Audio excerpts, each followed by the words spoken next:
Para naman kayong mga bata dyan na walang sariling paninindigan, kayong mga binoto ng inyong mga constituents sa inyong distrito, hindi po kayo nanalo dahil kay Speaker. Bakit ngayon parang tinataya nyo pati ang inyong mga karera sa politika kay Speaker? Pakiusap ko lang kay Senator Amy, hindi po kailangan ng bastusan. Pinakikinggan tayo ng mga kabataan at hindi magandang ehemplo ang ganito. So, hindi po consistent ang mga sinasabi ninyo sa inyong mga ginagawa. Yun po talaga ang problema. You need to walk the talk. Hindi po pwedeng ibang sinasabi, iba naman ang ginagawa.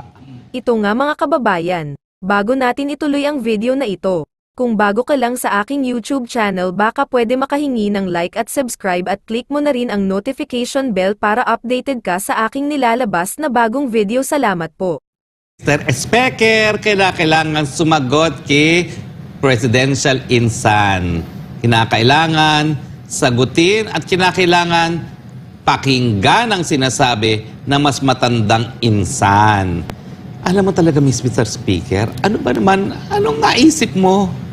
Kabuti-buti ng mga pangyayari sa Pilipinas bago ka naging, sabi nga ng isa, tambaluslos. Wag, Mr. Speaker, ibalik natin sa dati. Pwede pang masalba yan. Hindi pa tayo nakakarating sa point of no return. Dahil si Inday Sara naman, walang sinasabing masama kay PBBM. Ang utos nga sa akin palagi, wag mong aatakihin si PBBM.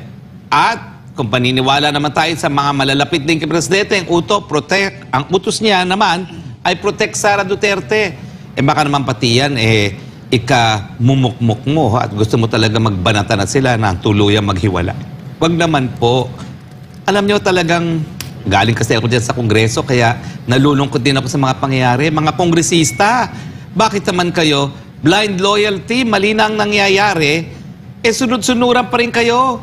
Siguro naman narinig nyo na rin ang sinabi ng Presidente. Sinabi rin niyang minsan, itigil na yan. Nagsalita na naman siya na parang 2 beses na parang wala na mangyayari dyan. Pero ayan, tuloy-tuloy pa rin. Bakit nyo naman sinusuporta ng speaker na sumusuway na sa Presidente? Hindi naman po siya lang ang pwedeng maging speaker dyan.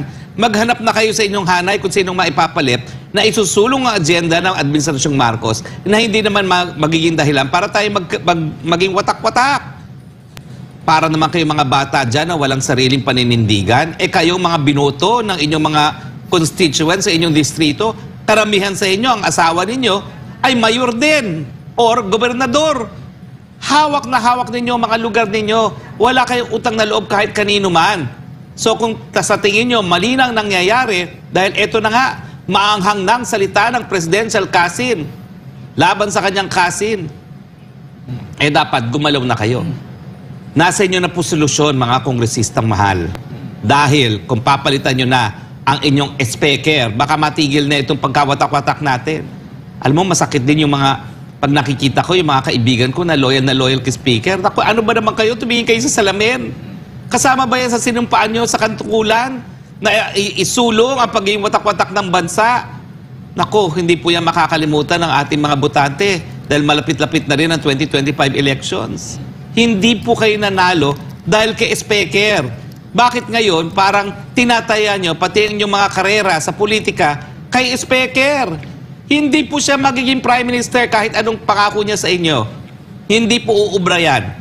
Magkakaroon muna ng kaguluhan bago matuluyan dahil hindi katanggap-tanggap na karamihan ng pirma ay dahil bili at ito ay linin lang na ito'y kapalit ng ayuda. Hindi nyo po siya kailangan din para manalo muli.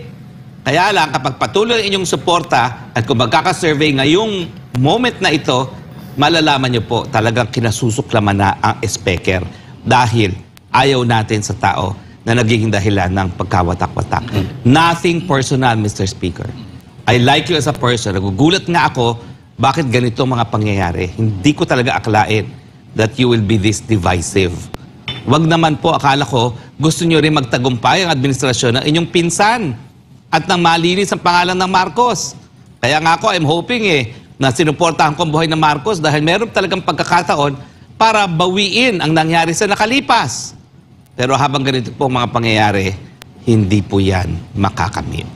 Attorney, may payo pa si Senator Amy Marcos, ang super ate ng Pangulo, of course sa kanyang kapatid na si PBBM, na tumayo at tapusin na itong People's Initiative. Ang tanong, attorney, sa saligang batas ba natin, dapat bang makialam ang Pangulo sa pag-amyenda o pag-revise man sa ating konstitusyon? Kung People's Initiative yan, dapat hindi nakikialam ang Pangulo. Pero kung nasisira ng kanyang administrasyon dahil sa gawain ng presidential pinsan, kinakailangan manindigan na. Ano pa ba, Mr. President, ang inaalala mo? Inaalala mo bang masasaktan si Speaker, Martin Romualdez? Kung hindi talaga siya nasasaktan sa mga sinasabi ni Super Ate to the President, wala na pong kahit anong salita ang pwedeng manakit sa kanya. Dahil pinakamalala na po ang sinabi sa kanya ni Senator Amy Marcos. Ano yun? Walang gamot sa kakapalan ng muka? Ano bang sinabi niya? Yeah. Talaga naman pong napakasakit na ng mga sinasabi ni Presidential Ate, wala pong effect. So wag na po kayong maalala na baka masaktan, ma-hurt feelings. Mag-emoji pa siya na hurt feelings. Ito nga, attorney, merong sagot siya doon sa mga pahayag ni Senadora Amy Marcos. Basahin ko lang itong official statement ni Speaker Martin Romualdez. Ang haba, liit. Ano ba yan? Oo. Sabi niya dito, in response to the recent comments made by Senator Amy Marcos, I would like to address this matter with the utmost respect and civility that it deserves. Family ties in Philippine politics are deeply rooted, and while differences in opinions are inevitable, it is essential to approach these differences with a spirit of constructive dialogue and mutual respect. The phrase, walang gamot sa kakapalan ng mukha mo, as expressed by Senator Marcos, reflects a passionate stance on issues we both care deeply about. As public servants, our primary focus should always be on the welfare of our constituents and the progress of our nation. It is in this light that I choose to interpret her words as a call to engage more deeply in our shared commitment to serve the Filipino people. Ang pakiusap ko lang kay Senator Amy, hindi po kailangan ng bastusan.